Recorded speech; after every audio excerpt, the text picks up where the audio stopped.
Sofia Vassilievna Korvin-Krukovskaya naît à Moscou en 1850. Sa mère, Elisabeth Fyodorovna Schubert, descend d'une lignée de savants d'origine allemande. Son père, le général Krukovski, nourrit un goût prononcé pour les mathématiques. Très fier de ses deux filles, il stimule leur éducation. L'aînée, Anna, choisira la littérature et l'activisme politique. La petite Sofia est passionnée de mathématiques. À défaut de papier peint, les murs de sa chambre sont parsemés des pages d'un livre de mathématiques. Sofia ne comprend pas leur sens, mais ses formules et théorèmes exercent sur elle une fascination profonde. Ses parents lui révèlent que la nature est régie par des règles immuables. Les mathématiques sont un langage secret qui permet d'en percer les mystères. Adolescente, elle dépasse rapidement ses précepteurs. Sous l'influence de sa sœur aînée, Sofia rejoint les milieux nihilistes russes, qui défendent l'égalité des sexes et l'émancipation par l'éducation. Sofia a 18 ans lorsque la famille Krukovski émigre à Saint-Pétersbourg, où l'université s'ouvre timidement aux femmes. Mais en 1868, la Russie est bousculée par le mouvement nihiliste. Les étudiants descendent dans la rue. Assiégées, les universités sont bientôt fermées. Et lorsqu'elles se rouvrent, les femmes sont priées de rester à l'extérieur. Sofia ne se résigne pas. Contre l'avis de sa famille, elle contracte un mariage blanc avec un jeune paléontologue, Vladimir Kovalevski, pour obtenir un passeport et avoir la liberté d'étudier en Europe. Ce qui n'était au départ qu'un mariage de convenance prendra bientôt une tournure plus affective.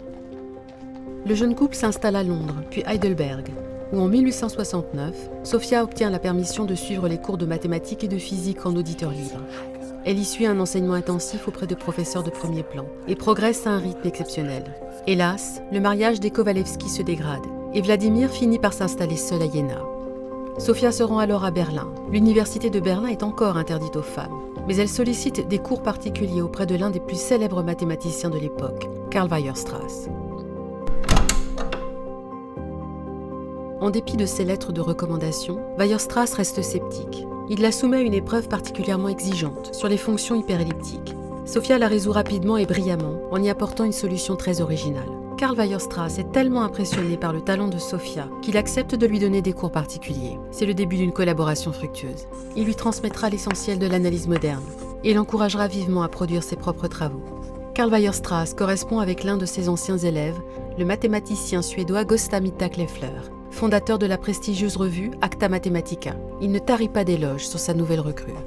Au cours de cette période, Sofia rédigera 3 mémoires majeures, portant sur les équations aux dérivées partielles, les intégrales abéliennes et les anneaux de Saturne.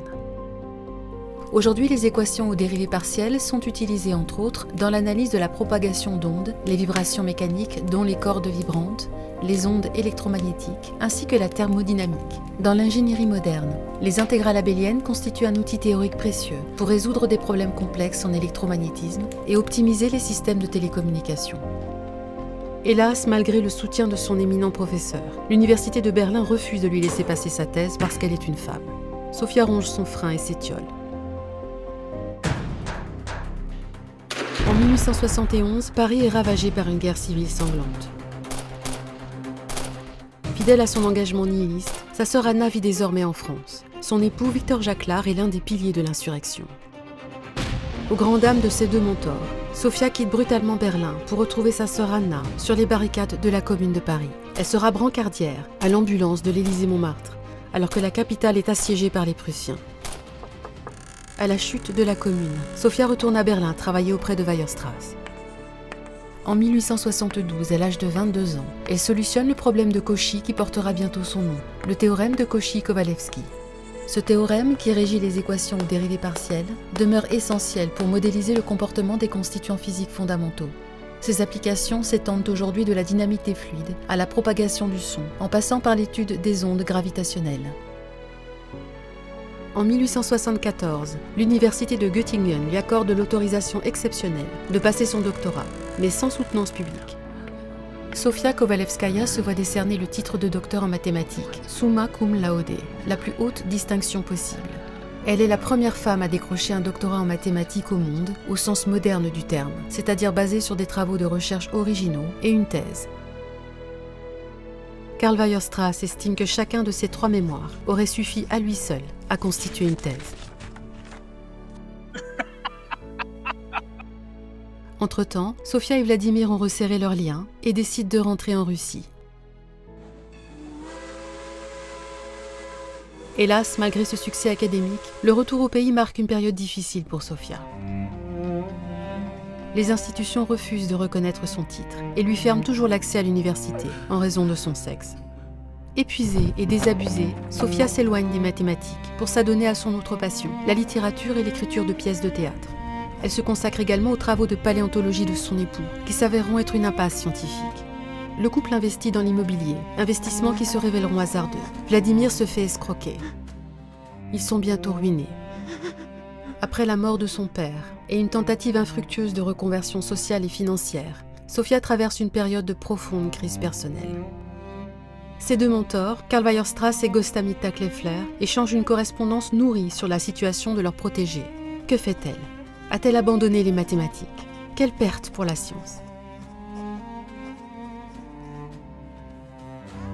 En 1878, Sofia a 28 ans lorsqu'elle accouche d'une petite fille, mais le couple qu'elle forme avec Vladimir bat de l'aile. À nouveau, ils se séparent.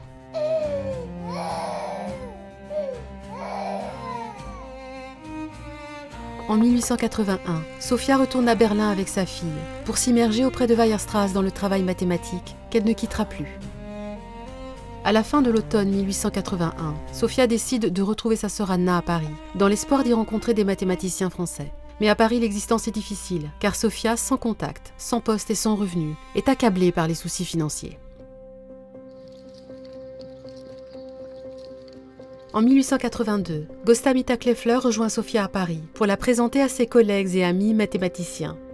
Le Gotha des scientifiques français s'ouvre enfin à Sofia, qui est élue membre titulaire de la Société mathématique de France. Parmi ses nouveaux amis se trouvent les mathématiciens Gaston Darboux, Charles Hermite et Henri Poincaré. Hélas, dans la nuit du 27 au 28 avril 1883, Vladimir se suicide par inhalation de chloroforme. Sa mort affecte profondément Sofia et la précipite dans un nouvel épisode de dépression.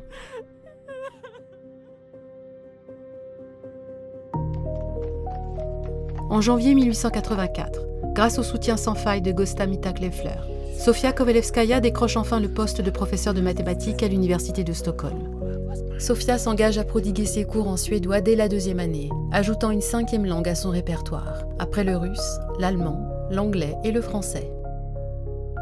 Elle devient Privatdozent, professeur extraordinaire, à l'essai pour 1 an et sans salaire. Ce sont les étudiants qui la rétribuent.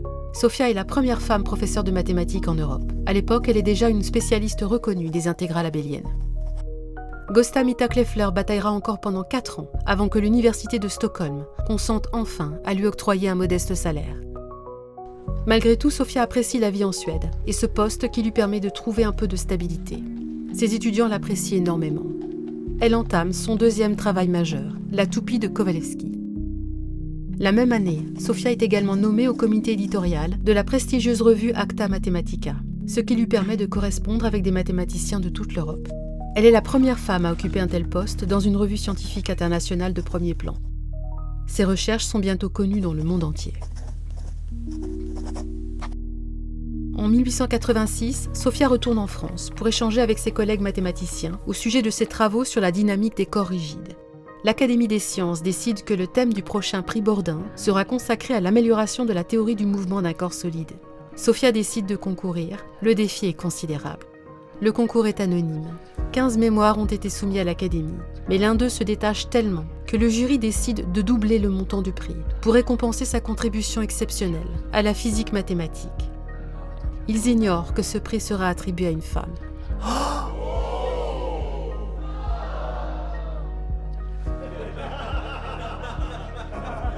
En 1888, Sofia remporte le prix Bordin de l'Académie des sciences de Paris pour la résolution du problème de la rotation d'un corps pesant autour d'un point fixe, sous l'effet de la gravité. La fameuse toupie de Kowalewski lui vaudra une reconnaissance internationale. Sofia projette de rester en France, mais l'université de Stockholm lui accorde enfin la chaire tant convoitée, et surtout les émoluments associés, qui lui permettent de vivre dignement. Bientôt, elle obtient le prix de l'Académie des sciences de Stockholm. Puis en 1889, Sofia est élue membre correspondant de l'Académie impériale des sciences de Saint-Pétersbourg. Sofia Kowalewskaja est à présent une mathématicienne reconnue qui jouit d'une notoriété internationale. En décembre 1890, Sofia fait un séjour à Paris et Berlin pour y rencontrer ses amis mathématiciens. Mais elle s'enrhume au cours du voyage et bientôt son état s'aggrave. Rentrée à Stockholm, son rhume s'est transformé en pneumonie. Cette pneumonie emporte Sofia Kovalevskaya le 10 février 1891, à l'âge de 41 ans, alors qu'elle est au sommet de sa gloire.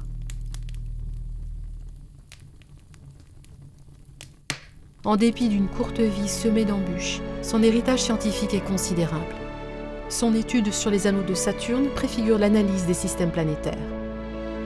La toupie de Kovalevskaya a résolu le mystère du mouvement d'une toupie asymétrique qui tourne sous l'effet de la gravité. Aujourd'hui, ce travail aide les ingénieurs à comprendre comment les objets tournent dans l'espace, satellites et sondes spatiales, de la stabilisation des satellites au pointage des antennes. L'ingénierie spatiale utilise les principes de rotation modélisés par Sofia pour maîtriser le mouvement des corps rigides. Avec le théorème de Cauchy-Kovalevsky, Sofia a prouvé que l'on peut trouver des solutions précises et uniques à certaines équations complexes qui décrivent le monde, comme les fluides ou les ondes. Aujourd'hui, ces équations servent partout en physique, y compris pour simuler les écoulements d'air autour d'une fusée, les trajectoires orbitales ou les atmosphères planétaires.